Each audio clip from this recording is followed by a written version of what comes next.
नमामि गंगे। माँ गंगा के तट पर श्रीमद् अध्यात्म रामायण के माध्यम से मानव जीवन का सर्वोत्कृष्ट पल सत्संग हमें सुलभ हो रहा है। सुंदरकांड की इस पवित्रतम कथा में श्री हनुमान जी भगवती सीता जी का खोज करते हुए, अनुशीलन करते हुए, उनका ध्यान धरते हुए सिंसपा वृक्ष के ऊपर बैठे हुए हैं और उस वृक्ष के नीचे भगवती सीता विराजमान है। रावण आया है, बहुत सारी स्त्रियों को अपने साथ लाया है और सीता जी को अपने वश में करना चाहता है। अध्यात्म रामायण के प्रणेता महर्षि वेदव्यास जी इसमें लिख रहे थे कि रावण ने स्वप्न देखा और स्वप्न में देख करके उसने विचार किया कि वानर आया है तो मैं ज़रूर सीता जी को चिढ़ाऊँगा, सीता जी को अपशब्द बोलूँगा जिससे वो वानर सुनेगा और वानर सुनेगा तो निश्चित रूप से राम जी से कहेगा और राम जी को क्रोध आएगा तो वो बहुत जल्दी लंका में आएंगे, फिर मेरे साथ युद्ध करके मेरा उद्धार करेंगे। ऐसी पवित्र विचार और इस प्रकार का अपने कल्याण का भाव रावण के हृदय में अध्यात्म रामायण में वर्णित है। भगवती सीता से कहता है कि ये जितनी नारियां हैं ये तुम्हारी सेवा करेंगी, राम तो तुमसे विमुख रहता है, मैं तुमको चाहता हूँ। और जब ऐसा रावण ने कहा तो रावण के वचन को सुन करके भगवती सीता जी ने अत्यंत क्रोध के साथ कहा। इसकी पूर्व कथा हमने सुना दी थी। यहाँ कहते हैं सीता जी ने क्रोध तो किया लेकिन अपना मुख ऊपर नहीं किया। उवाचाधो मुखी भूत्वा निधाय तृणमंतरे। सीता जी को बड़ा क्रोध आया लेकिन क्रोध में भी धैर्य है। पर पुरुष के सामने ज़्यादा क्रोधित भी नहीं होना चाहिए। उन्होंने क्रोधित होते हुए भी अपने मुख को नीचे रख के रखा और एक पृथ्वी से एक तिनका उठाया और उस तृण को जो है अपने सामने रावण और अपने बीच में रख लिया। और उसके बाद वो कहने लगी, अरे दुष्ट रावण, तो अपनी डींग हाँक रहा है मेरे सामने। राघव से तू डरता है।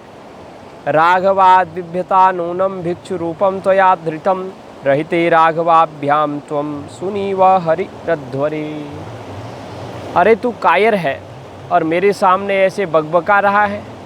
अगर कायर नहीं होता, राम जी से डरता नहीं, लक्ष्मण जी से डरता नहीं, तो तू भिक्षु रूप धारण करके नहीं आता। तूने जो कपट लीला की है उसके कारण तू मुझे हर लाने में समर्थ हुआ है, अन्यथा तो तू वहीं मर जाता।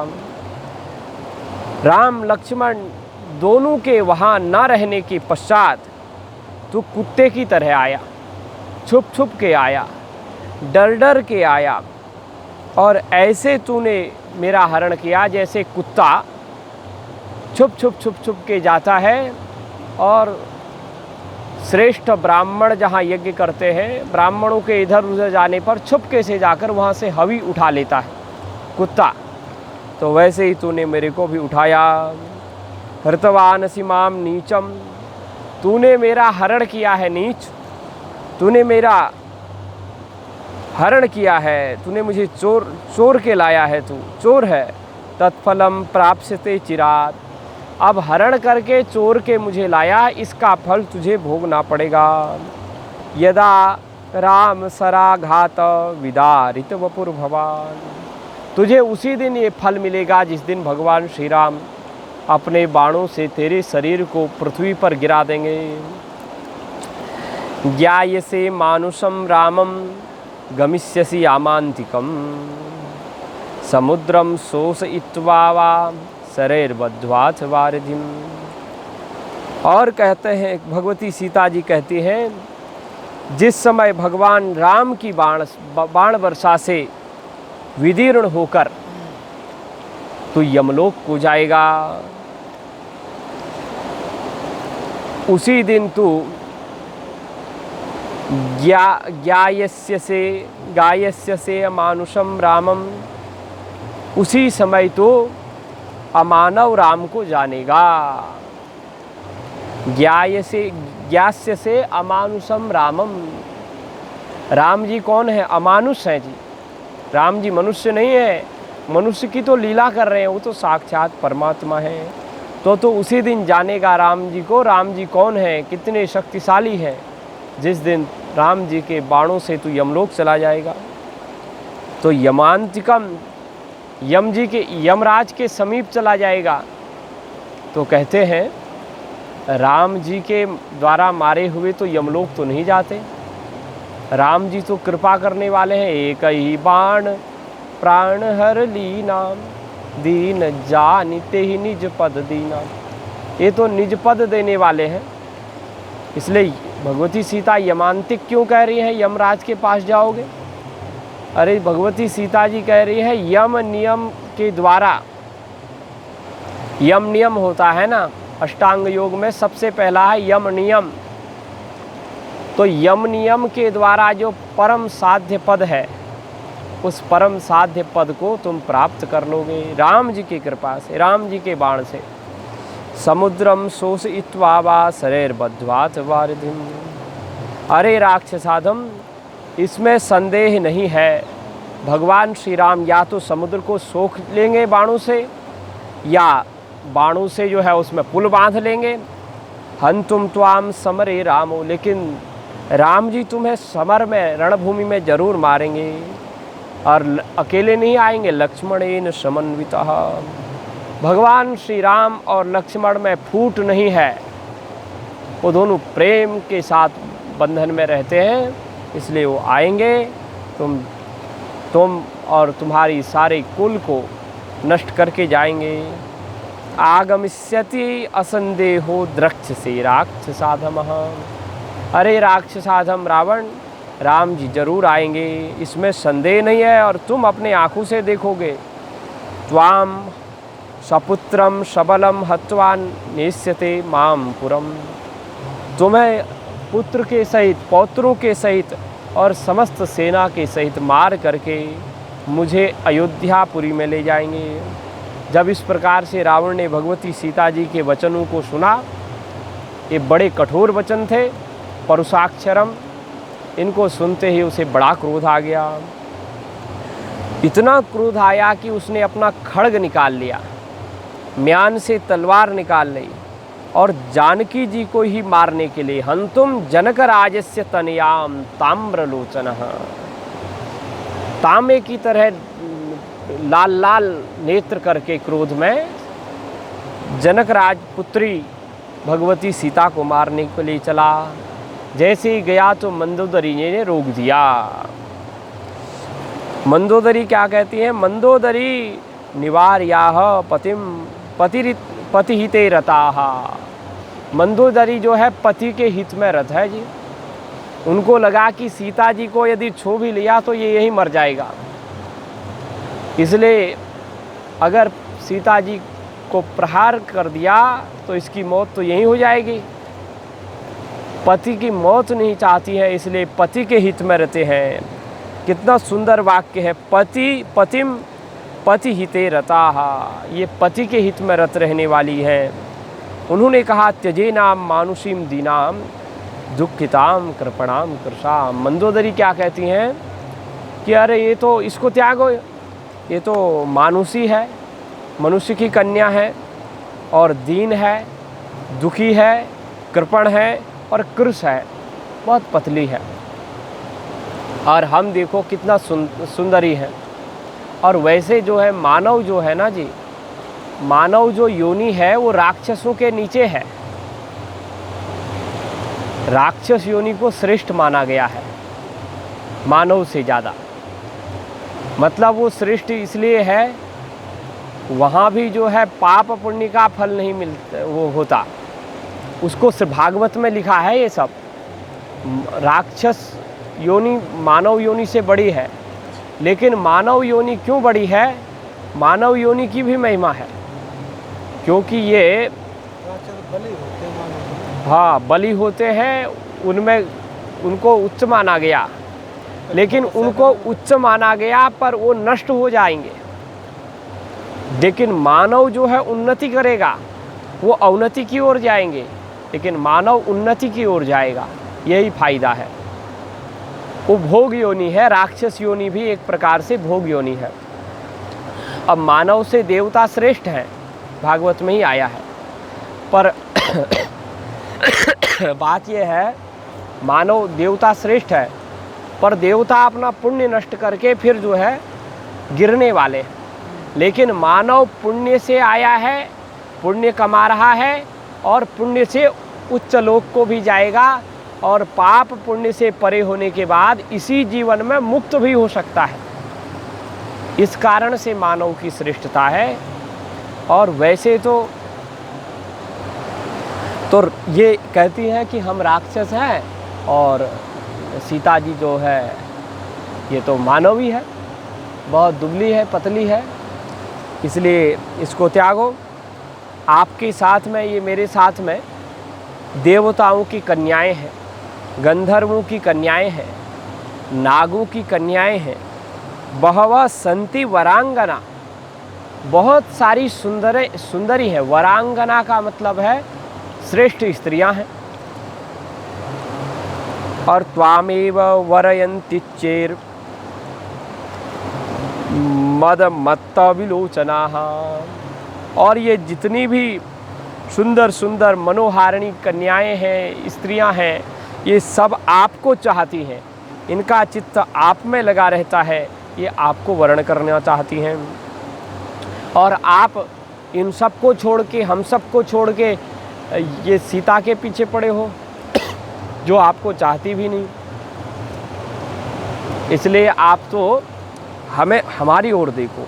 ततो ब्रवीत दशग्रीवो राक्षसीर विकृतानना, रावण जो है फिर कुछ बोला नहीं, और उन विकृतानना जो बड़ी बड़ी भयंकर मुख वाली राक्षसियाँ थी, उनकी ओर संकेत करते हुए बोला कि जैसे ये सीता तुम्हारे बस में हो जाए, मेरा कहना माने, मेरी कामना पूर्ण करे, वैसा करो।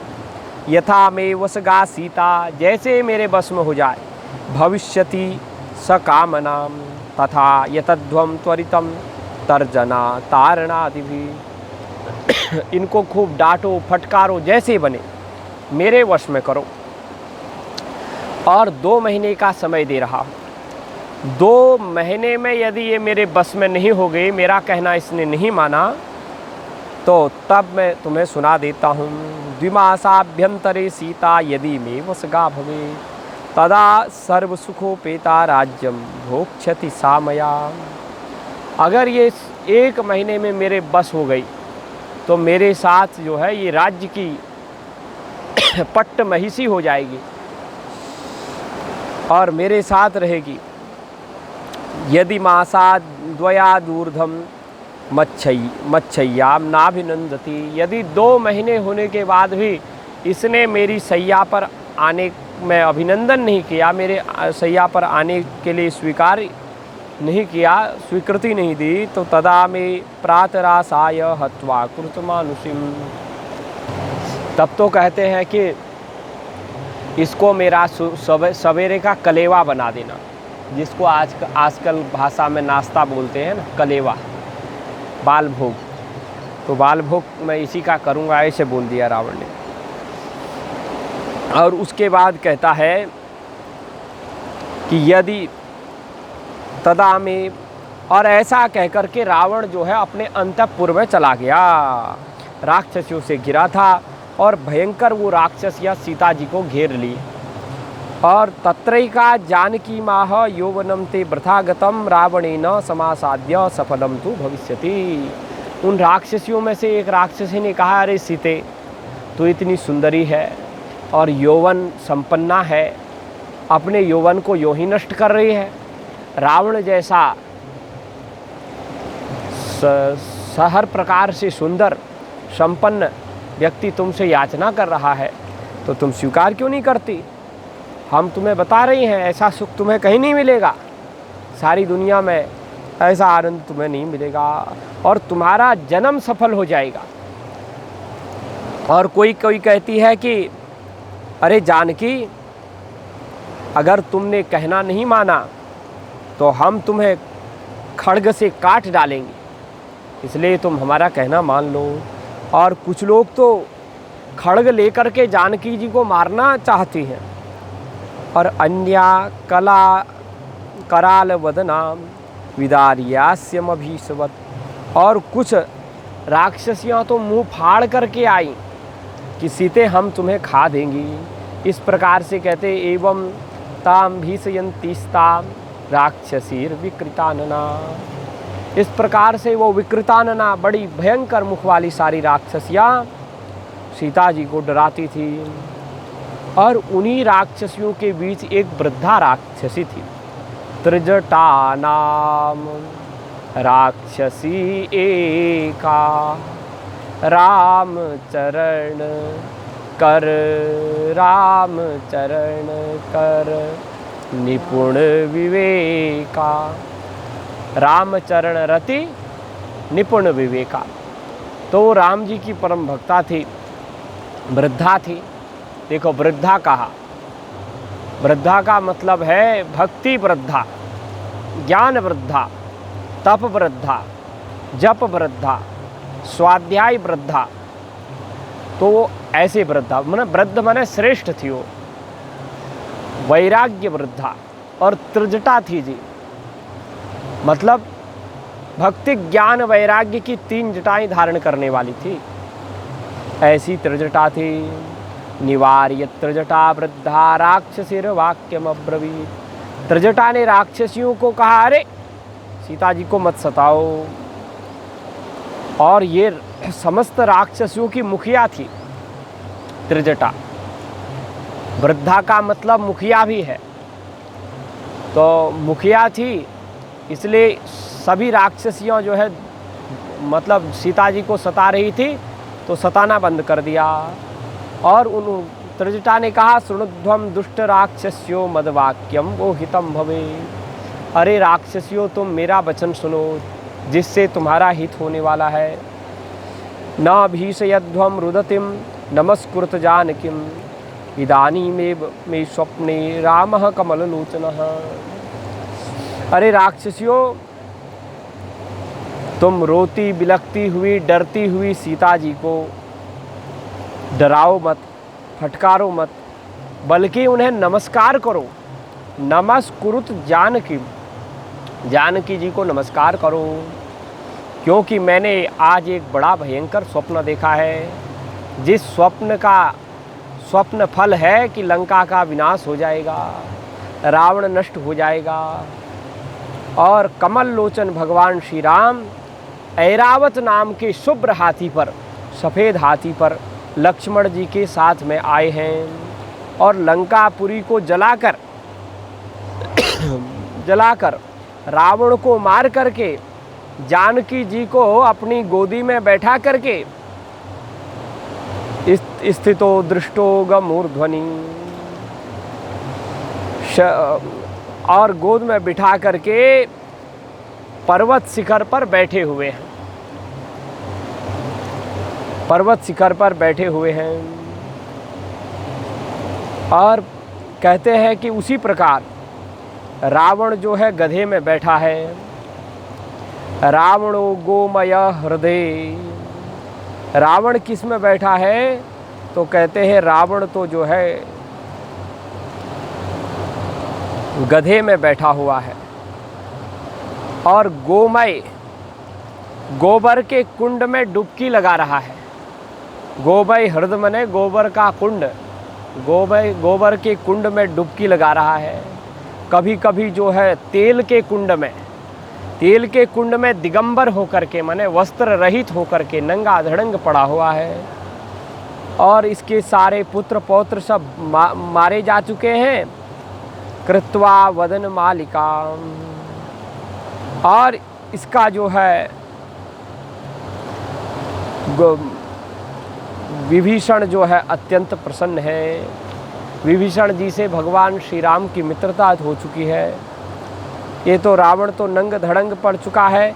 और कृत्वा वदन मालिका, रावण को जो है नरमुंडों की माला पहनाई गई है।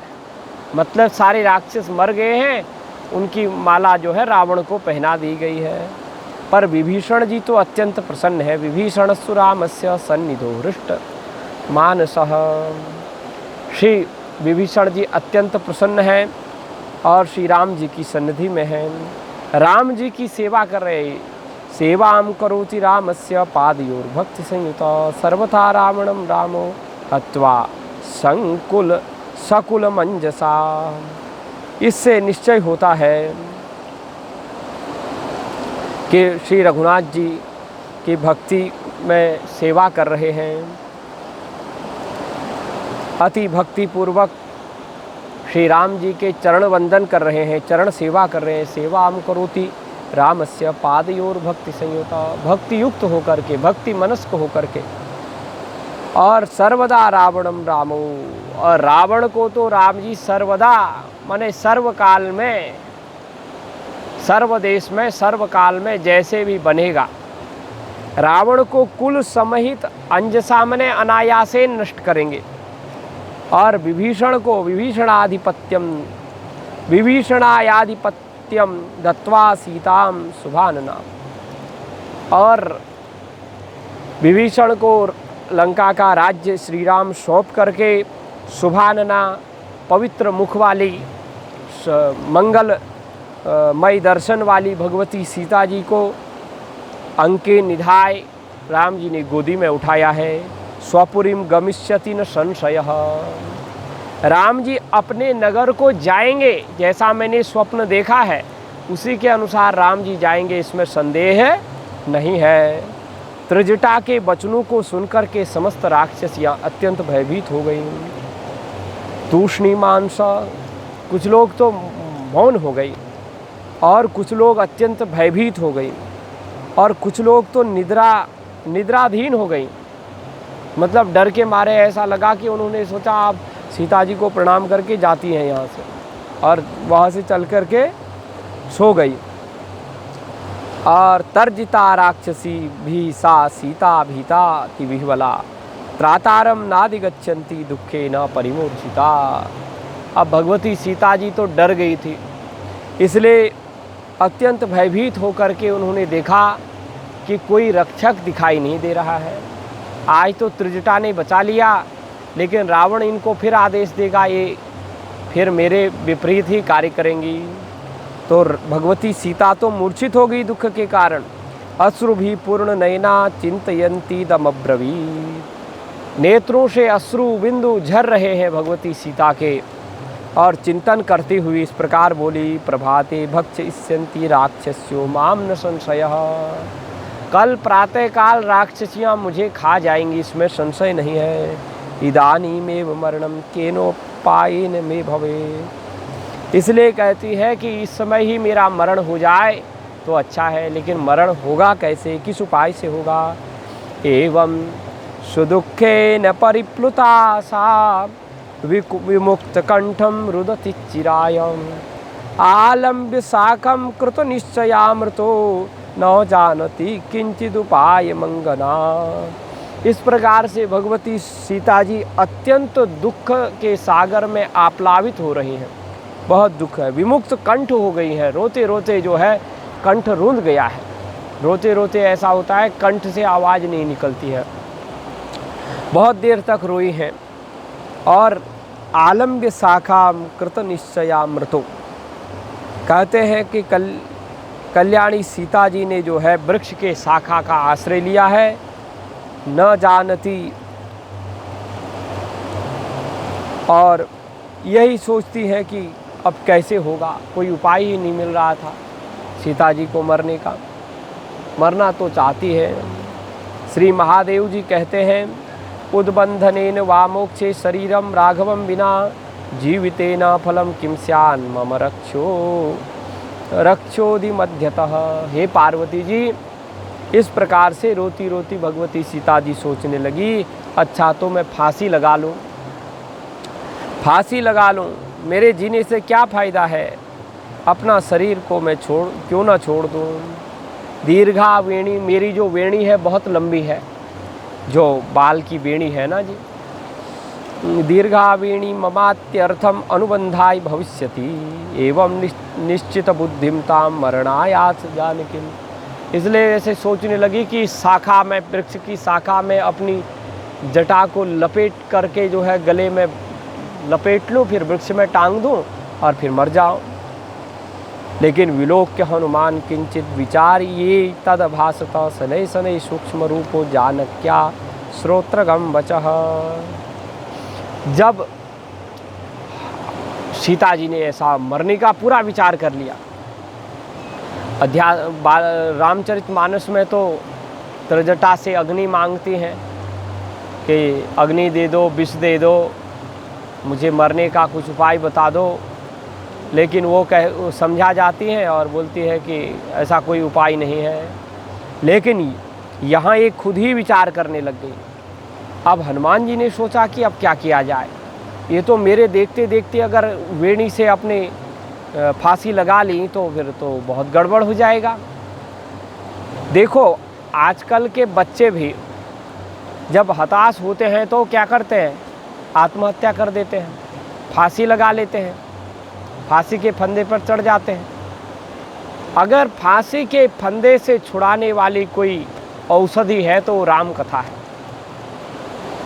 हनुमान जी तो बुद्धिमताम वरिष्ठम है, उन्होंने विचार किया ऐसी कौन सी चीज़ हो सकती है जो सीता जी को सुना दी जाए या दिखा दी जाए, जिसको देखते ही सुनते ही भगवती सीता जी मरने का विचार छोड़ दें।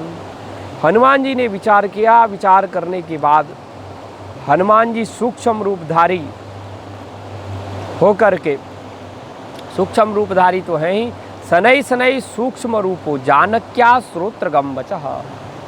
अब सूक्ष्म रूप धारण किए थे तो जैसा रूप धारण किए थे उसी के अनुसार आवाज़ आ रही थी।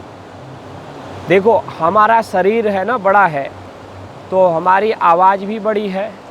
अगर हम जो है लगभग चूहे के बराबर शरीर धारण कर लें तो हमारी आवाज़ भी तो छोटी हो जाएगी जी।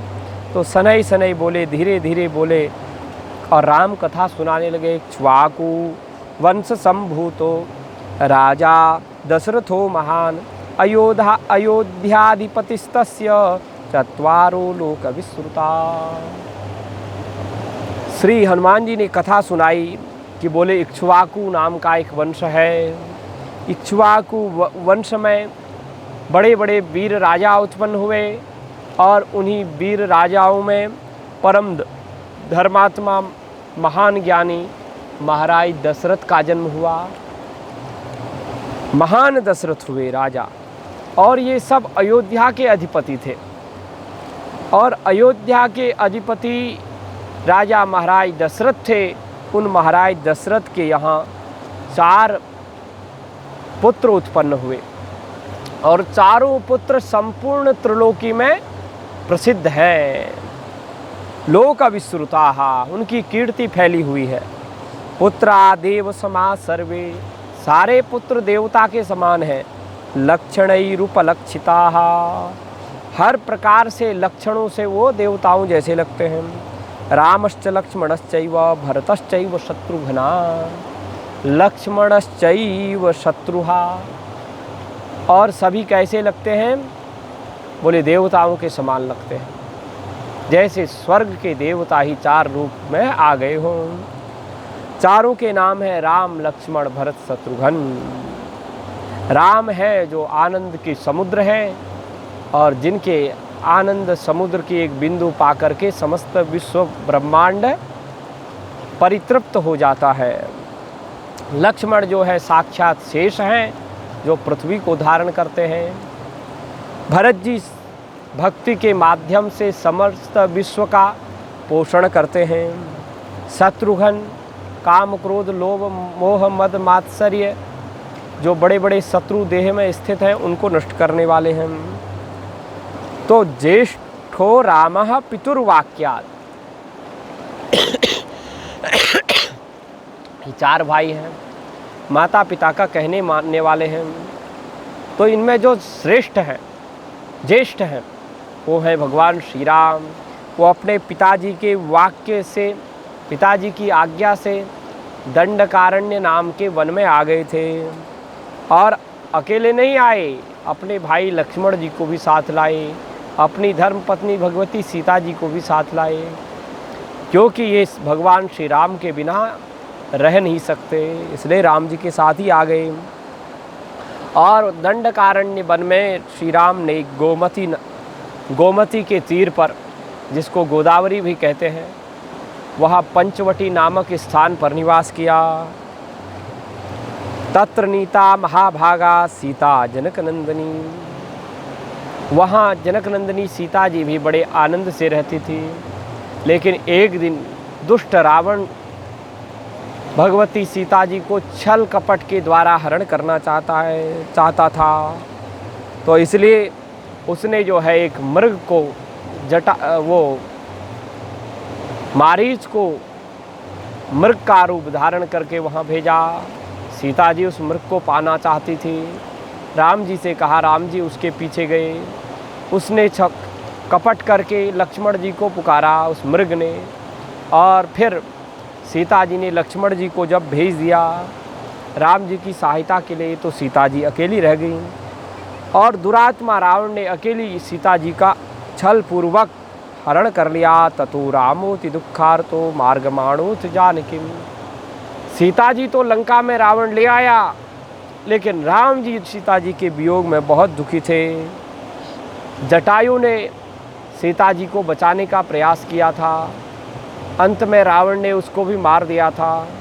उसी पक्षीराज ने राम जी को सीता जी का संदेश दिया। जटायुसम पक्षीराजम अपश्यत पतितम भुवि। उस पृथ्वी पर गिरे हुए जटायु को राम जी ने देखा और जटायु से सारा संदेश प्राप्त किया। तस्मै दत्वा दिवम शीघ्रम ऋष्यमूकमुपागतम। और राम जी ने उसको अपने पिता तुल्य मान करके उस जटायु का अंतिम संस्कार करते हुए उसको ब्रह्मलोक में, सत्यलोक में अपना परम धाम प्रदान कर दिया। और उसके बाद स्वयं श्री राम घूमते घामते सीता जी का निरीक्षण करते हुए शबरी के यहाँ पधारे, शबरी का कल्याण किया। उसके बाद ऋष्यमुख पर्वत पर आए। ऋष्यमुख पर्वत पर सुग्रीव के साथ, वानर राज सुग्रीव के साथ में राम जी की मित्रता हो गई। और तद भार्या हारिणम हत्वा बालिनम रघुनंदना।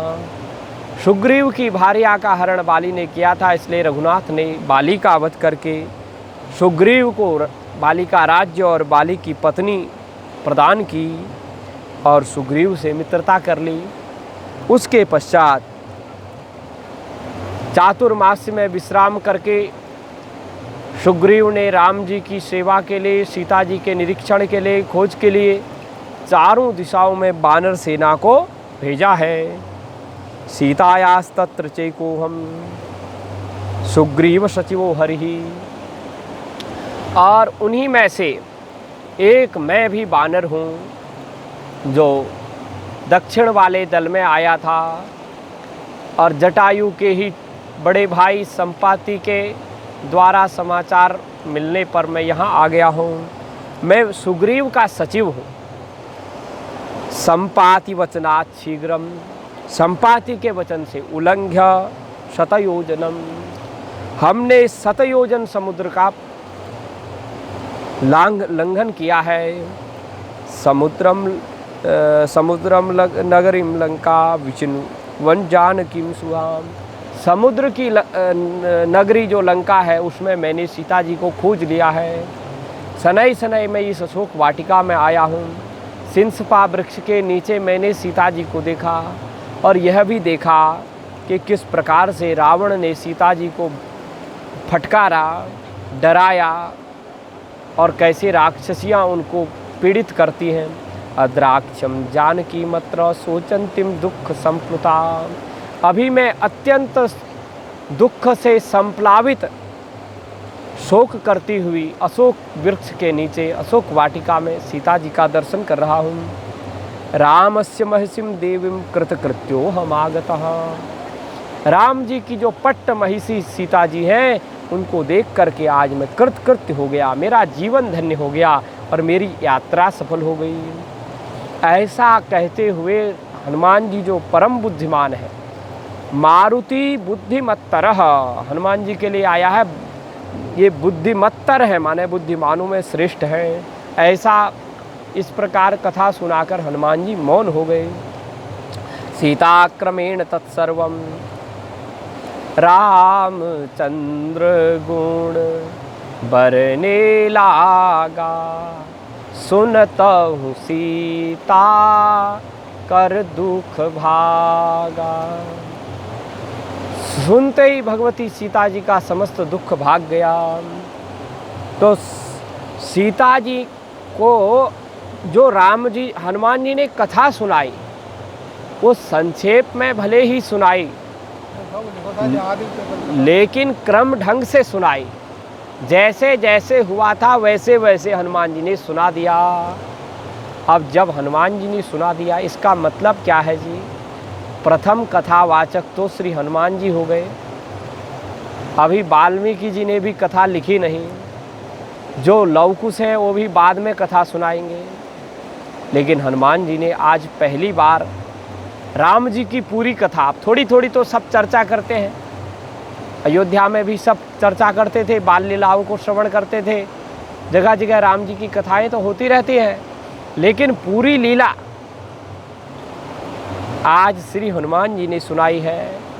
तो क्रमेण सुनाई तत्सर्वम, क्रम से सुना तो बड़ा विस्मय हुआ, सीता जी को आश्चर्य हुआ।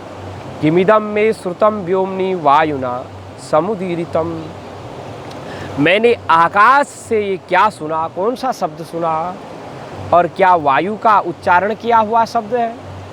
तो हनुमान जी विचार करने लगे, ये वायु का नहीं, वायुपुत्र का शब्द है और वायु के द्वारा ही कान में जा रहा है। किमिदम में श्रुतम व्योमनि वायुना समुदीरितम, क्या ये वायु ने बोला?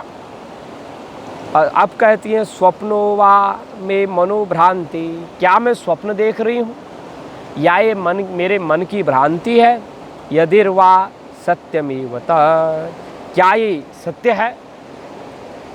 निद्रा में नास्ति दुखेन जानामि तत्कुतो भ्रमः, अरे मुझे तो निद्रा ही नहीं आई है, निद्रा नहीं आई तो स्वप्न कहाँ से आ गया, और स्वप्न नहीं आया तो मुझे दुख के कारण निद्रा नहीं आती। निद्रा में नास्ति दुखेन, दुख के कारण निद्रा नहीं आती। जानामि एतत् कुतो भ्रमः, जब मैं जानती हूँ कि मुझे नींद ही नहीं आई, मैं स्वस्थ हूँ, मतलब मैं जागृत अवस्था में हूँ, तो मुझे भ्रम कहाँ से उत्पन्न हो गया? मुझे थोड़ी सी निद्रा आ जाती, मेरी आंखें कभी कभी मूंदने लग जाती, ऐसे ऊँग आ जाती, ऊँग बोलते हैं ना, ऊँग आती तो क्या पता बीच में कोई सुना गया या कुछ मुझे स्वप्न आ गया थोड़ा सा, तो भ्रम कहाँ से आ गया? भ्रम तो नहीं है। एन में कर्ण पीयूषम वचनम समुदीरितम, ये जो मेरे कर्ण के लिए पीयूष माने अमृत के समान वचन सुन रही हूँ, ये कहाँ से सुन लिए? निश्चय ही ये मैं प्रत्यक्ष में सुन रही हूँ, और ये तो मेरे कर्ण पीयूष है। किसने मेरे कानों को अमृत के समान प्रिय लगने वाले ये वचन कहे हैं। एन में कर्ण पीयूषम वचनम समुदीरितम सदृश्यताम महाभाग प्रियवादी ममाग्रतः, अरे जिसने ऐसे पवित्र और मधुर अमृतमय वचन कहे हैं वो मेरे सामने प्रकट क्यों नहीं होता? गोस्वामी जी ने भी इसके लिए चौपाई लिखी है ना, बहुत अच्छे अमृतमय वचन सुना रहे हो, लेकिन प्रकट होत किन भाई, वो मेरे प्रकट क्यों नहीं होता? पूरी चौपाई। तो ये यहाँ पे कहते हैं सदृश्यता महाभाग, वो महान भाग्यशाली जो राम कथा कह रहा है वो महाभाग है। वो प्रियवादी, प्रिय वचन तो राम कथा के ही हैं जी, तो मेरे सामने प्रकट क्यों नहीं होता? श्रुत्वा तज्जानकी वाक्यम हनुमान पत्र षण्डतः अवतीर्य शनैः सीता पुरतः समवस्थिता। श्री हनुमान जी ने जब सुना कि सीता जी मुझे देखना चाहती हैं, माता जी की इच्छा है, स्वामिनी जी की इच्छा है, तो सेवक को तो प्रकट हो जाना चाहिए। तो शनैः शनैः श्री हनुमान जी उन वृक्षों के मूल में से नीचे प्रकट हो गई सीता जी के सामने। कलवंक प्रमाणांगो रक्तास्य पीतवानरः ननाम शनकै सीताम प्रांजलि पुरत स्थितः। कहते हैं जानकी जी के वचन सुन करके कलविंक प्रमाणांगो, कलविंक पक्षी के समान आकार वाले, कलविंक मन एक चटक नाम का पक्षी होता है, उसके समान जिनका प्रमाण है, ज़्यादा बड़े नहीं हैं, और रक्तास्य पीत वानरः, जिनका मुख जो है अरुण वर्ण का है और जो पीतवर्णीय है।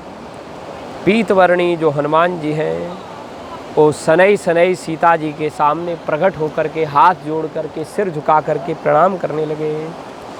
और जब सीता जी ने हनुमान जी को देखा तो वो और आश्चर्य में पड़ गई। उनको लगा कि ये राक्षसी माया तो नहीं है, रावण ही तो इस रूप में नहीं आ गया। अब आगे क्या हुआ उसकी चर्चा फिर हम करेंगे, आगे करेंगे। बोलो भक्त वत्सल भगवान की जय। गंगा मैया